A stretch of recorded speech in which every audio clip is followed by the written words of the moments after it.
Hello, and welcome to the University of Law.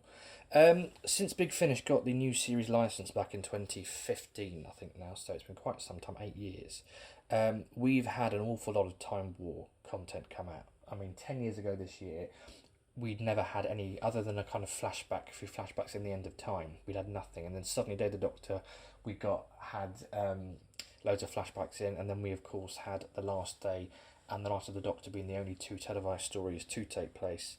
um, The Last Day and the Night of the Doctor, the only two stories to take place during the Time War. So we actually got some visual content, and after years and years of it being an absolute mystery, we've now been able to kind of explore that conflict. But it can be a little bit confusing as to how, what the best listening order is for these stories. Now, as a rule with Big Finish, it tends to be, because in the old days they used to kind of say, oh, this story is set between, Rose and the end of the world, for example, and they tell you where it was set.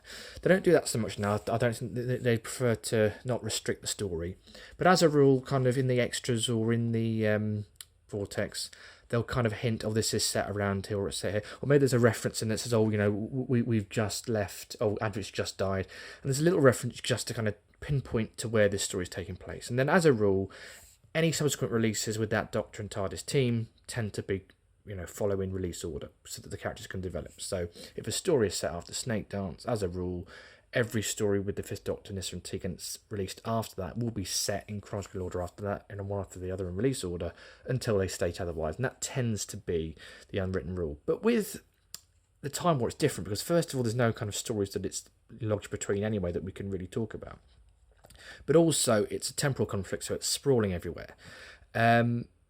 And also, as time's gone on, they've found their feet. There's loads of different ranges. It's not just one range. There's lots of different ranges that cross-pollinate, and it's trying to figure out, how these all fit together. And I think I've worked out the order as to what the best listening order is. Now, we talk about chronology with the Time War. I know it's meant to be temporal, but in terms of character development, there is going to be a chronology. There is going to be a strand that you can listen to that kind of makes sense, that these characters follow in the correct order, or as correct as possible. So using little references through the stories, I've pieced together what I think is the chronological, and I say that as best as I can with the Time War, chronological order, so that when you listen to it, it will make sense narratively. As always, that's kind of making it as in release order as possible, but also trying to make sure that these releases complement each other. And actually, when you listen to them, what I've discovered is that when you put them into this order, they do kind of work as phases. So, so far, I have counted that if you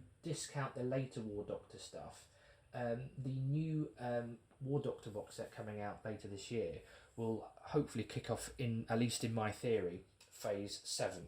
Now, I call the penultimate phase Only the Monstrous, because that's kind of the very end of the war with the War Doctor, and then obviously the final phase is The Last Day, and it's all the releases that are set around that time, but the last day. So all the releases that are set on the last day of the Time War. But there's actually 7 phases so far that chart those early days of the war, and thematically, when you block them together, there are threads running through the stories which work really well as different chapters in the war, and that often end with quite, climactic finales. So over the next few weeks, I'm going to be releasing several videos where I go through each phase one at a time. I talk about why I've placed these stories in a phase together, why I think they flow together, and what I think the message and the moral and the, what this chapter of the war is about. So later this week, I'll be starting with my first video, which is about phase 1, which is called Anti-Genesis. So what are your thoughts on this? Have you got any thoughts on the Time War chronology?